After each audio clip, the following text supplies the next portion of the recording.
At this time, we'll have the feature address, and to do this is the new Minister of Foreign Affairs, Foreign Trade, Commerce, and IT, whose experiences has more than ideally equipped him in leading the forefront of development in the ICT sector that we so much so want to see and are diligently working towards. Today's handing over ceremony of the state-of-the-art laboratory, a prime example. Without further ado, please welcome Senator the Honorable Camillo Gonsalves in his delivery of the feature address.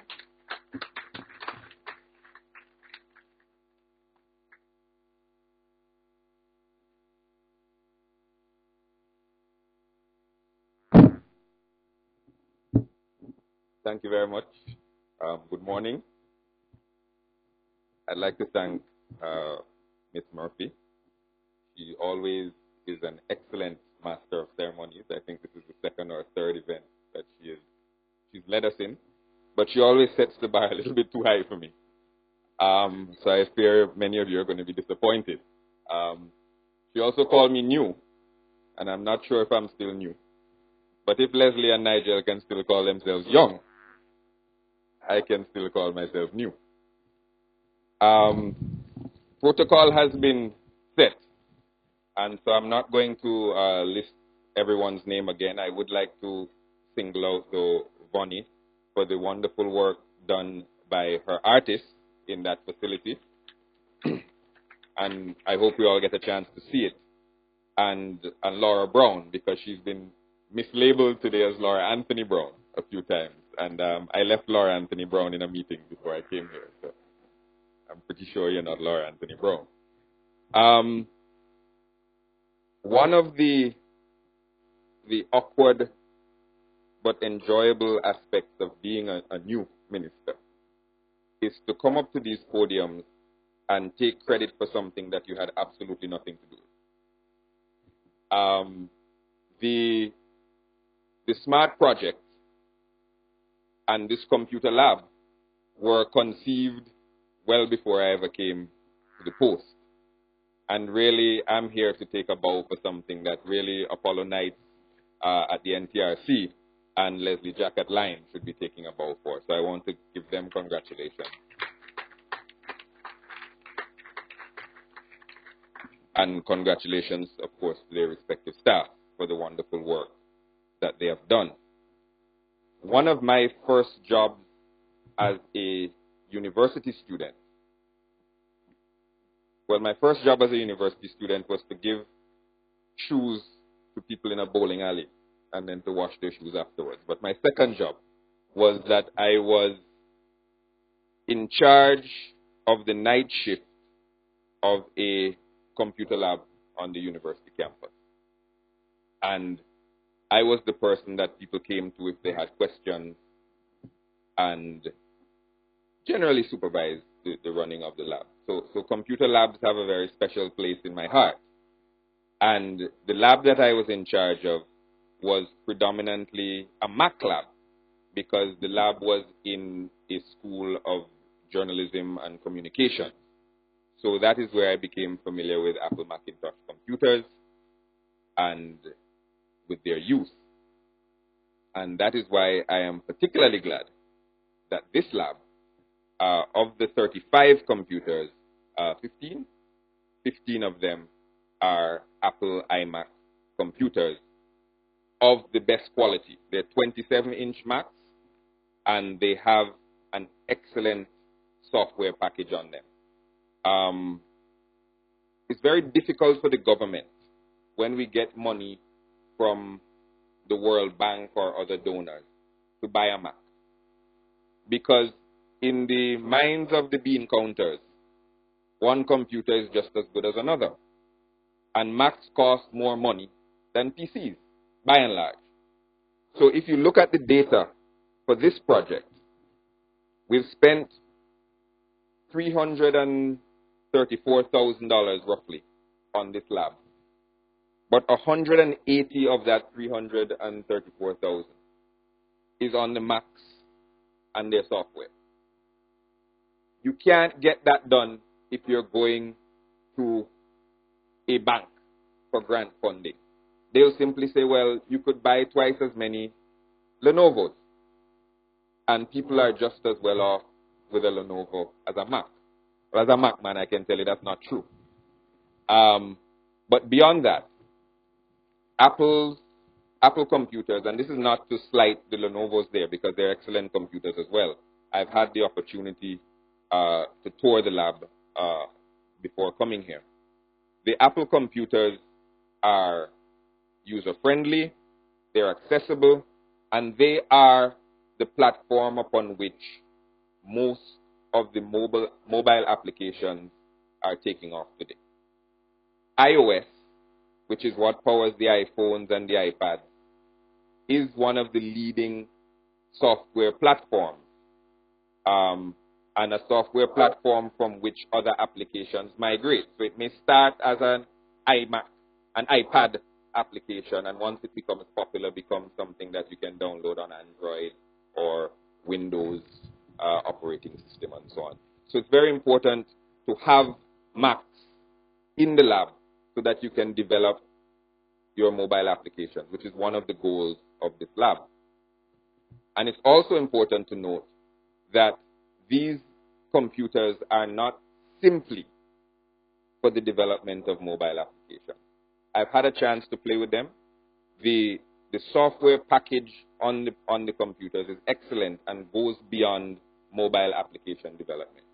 There is movie software. Final Cut Pro is on these computers, which is something that if you are a movie maker, those of the television stations that are here will know that they use Final Cut Pro to develop their television broadcast. It is what is used to develop movies.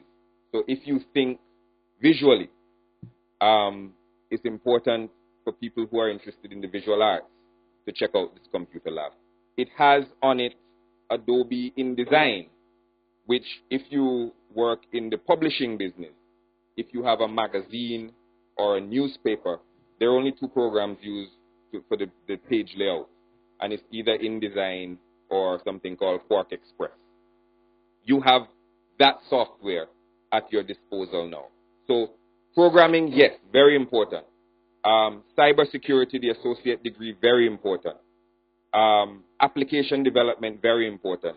But I don't want people listening to think that the content on the computers is limited to that very narrow band of uses, because they're well-stocked machines, and really they can go as far as your imagination is willing to take you.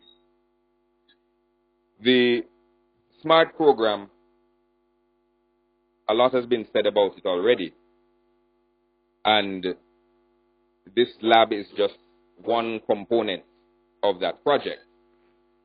But it is a very important component because, as was discussed, we are going to use this lab as a launching pad for curriculum enhancement. We're going to have a certificate program in digital, in application development, and an associate's degree in cybersecurity. So we have to, in this institution, we have to be able to take our curriculum forward.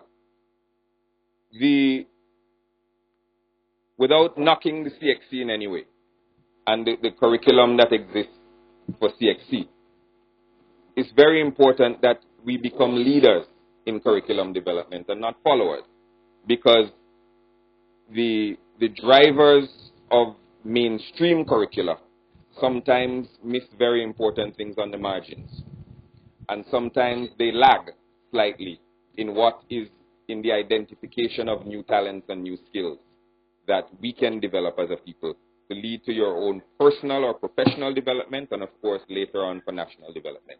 So it's very important that this lab be used not only for these classes, which take the curriculum bar slightly forward, but for us to think creatively about other ways that we can enhance our curricula using these very important tools.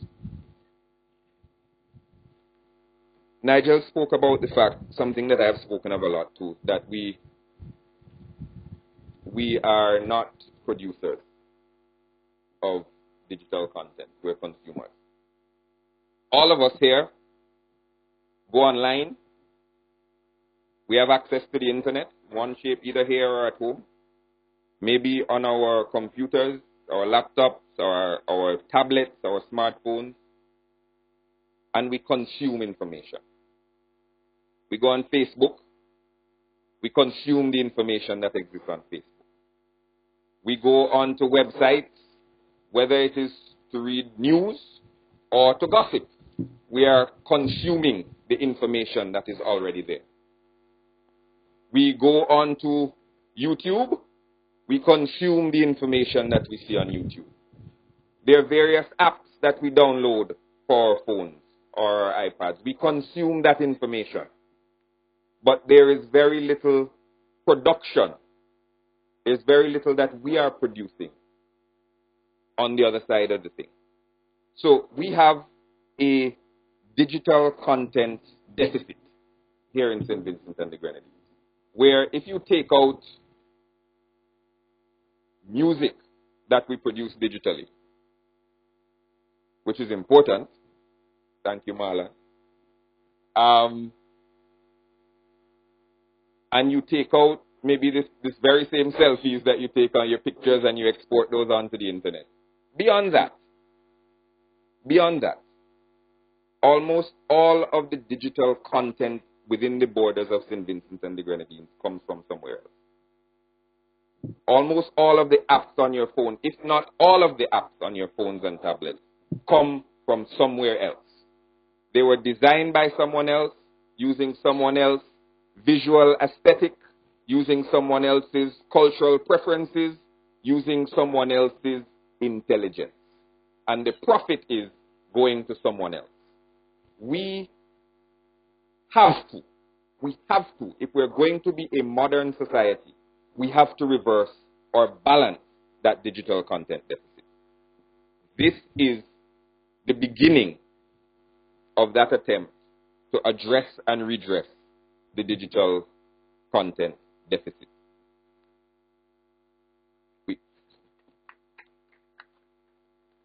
We have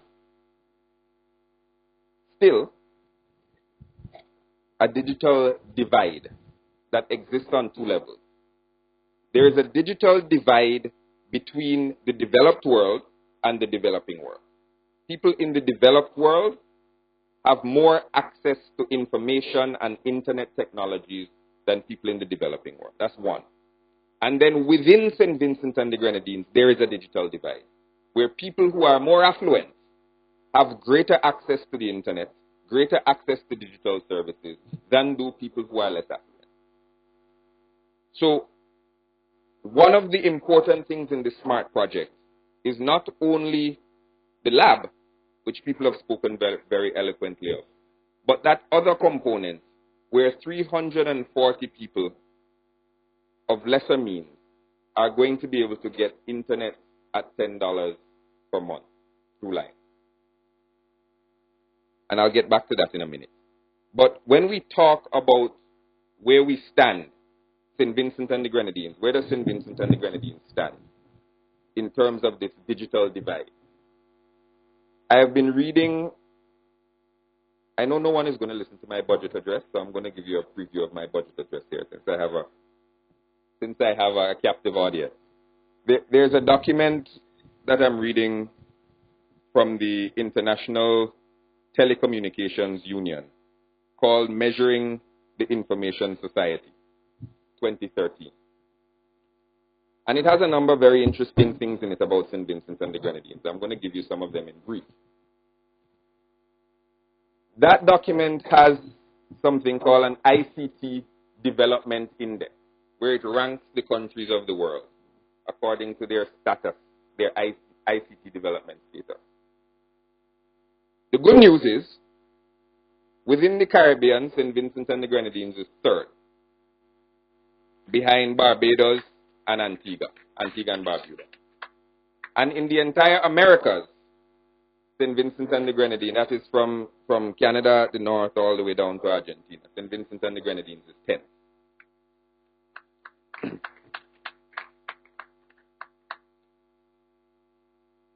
The not so good news is that only places us 63rd in the world out of about 170 60 odd states that were accessed.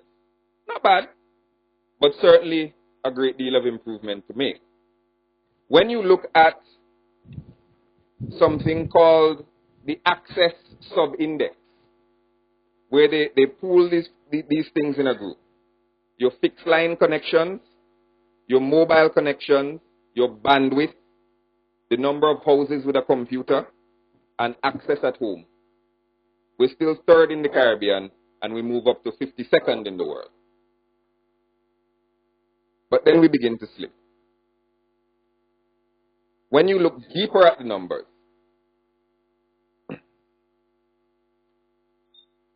how many people are using the internet? Not how many people have access to it, but how many people are actually using it. We slipped to 5th in the Caribbean, which means we have the connection, we have the ability, but for some reason there are other people that are accessing more than we are and using more than we are.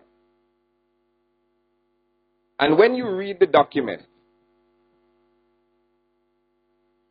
and you read the analysis, it says Saint Vincent and the Grenadines is doing wonderful work in getting computers into people's hands, one laptop per child, for example, in providing labs, computer labs, which we're celebrating today, in providing access to broadband internet. But two things we have a problem with. One, mobile broadband, non-existent in Saint Vincent and the Grenadines, which is why I'm very happy to hear Leslie Jack say that 4G is on its way. He and I and the other providers have been working very closely to make that happen in an expeditious manner. Not as quick as I would like, but nonetheless in an expeditious manner. We don't have mobile internet. So if you developed an app today, in reality, a mobile app, people could only access it in a Wi-Fi hotspot. They couldn't get it in their car because the internet is so slow that it wouldn't load. And that all you can really do with edge technology is send emails and texts.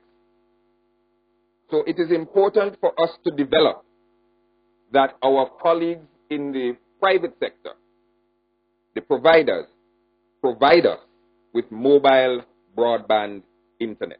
This is absolutely critical. The other problem that we have when you study the report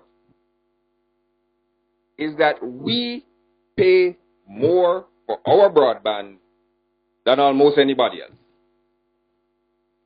Saint Vincent and the Grenadines is 105th out of 160 countries in terms of what we pay for broadband internet as a percentage of our national income. So when I was telling you about all those matters of access, and I was saying Saint Vincent and the Grenadines is 2nd or 3rd in the Caribbean, and everyone clapped. Let's see who we're behind in the Caribbean now on the price of broadband.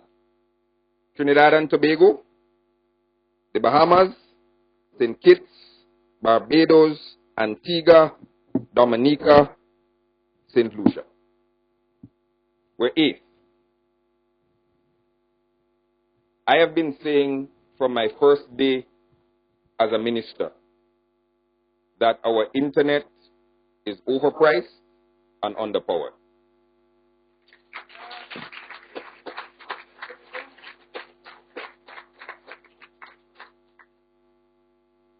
I am very happy to hear that our internet is increasing in power. Not only via what Leslie has said today, but I know he will have other exciting announcements to make on the power of the internet, and I don't want to steal his thunder. And other internet providers will also have exciting announcements to make in the coming months about the power of the internet. But that's only one half of the equation. underpowered and overpriced. We have to also work in close collaboration with the private sector to bring the price of the internet down. Apollo and the NTRC and the Universal Service Fund has been doing wonderful work in expanding access to the internet. Many of you have logged on to various NTRC hotspots at libraries, at schools, at netball courts, all over the place. They've been doing a wonderful job in expanding access through the Universal Service Fund. And I want to applaud them for that. It's wonderful work. But we have to do more. And that is why I am very happy to hear that a component of this project is that 340 persons or households that meet certain means tests will get the internet broadband for $10 a month.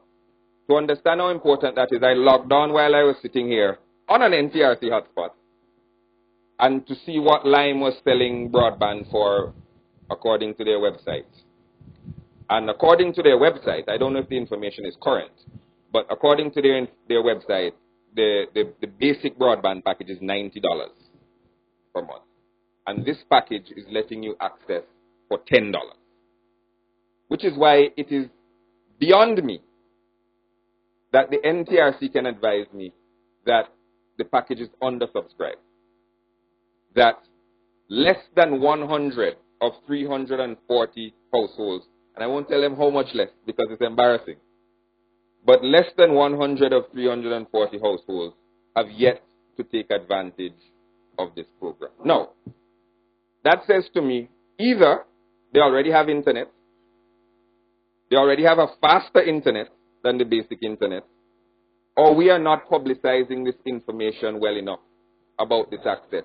So if the televisions here report only one thing from my speech, I want it to be that there are over 200 $10 a month internet packages available to people of lesser means. And I want people to take us up on that offer. As I sat there, I thought that at $10 a month, an entire year of internet will cost $120. The internet is indispensable for your education as students in this modern era.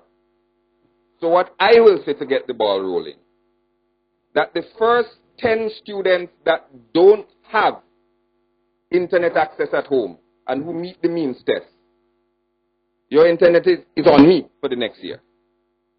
So we can have Leslie Jack send me the bill for 10 students who do not currently have internet at home. Please go to the NTRC, go to Lime, fill out the application, and send me the bill. Thank you very much.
I know the password and everything already, and I will say all it.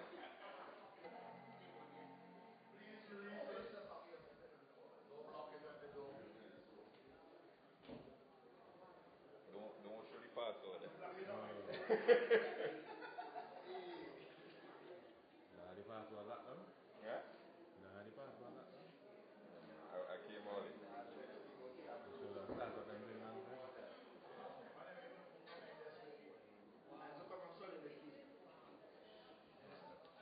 Take a picture. I'm putting it back.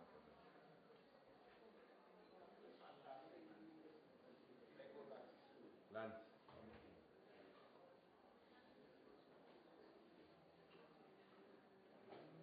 Sharp connection.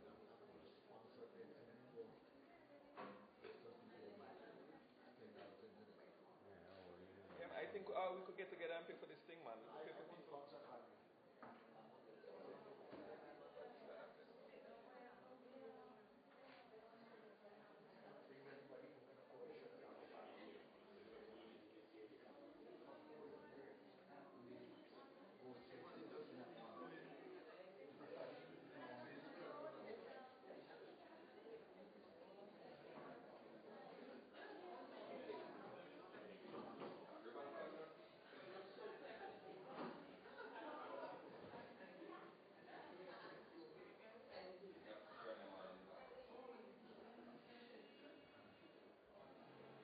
Right there?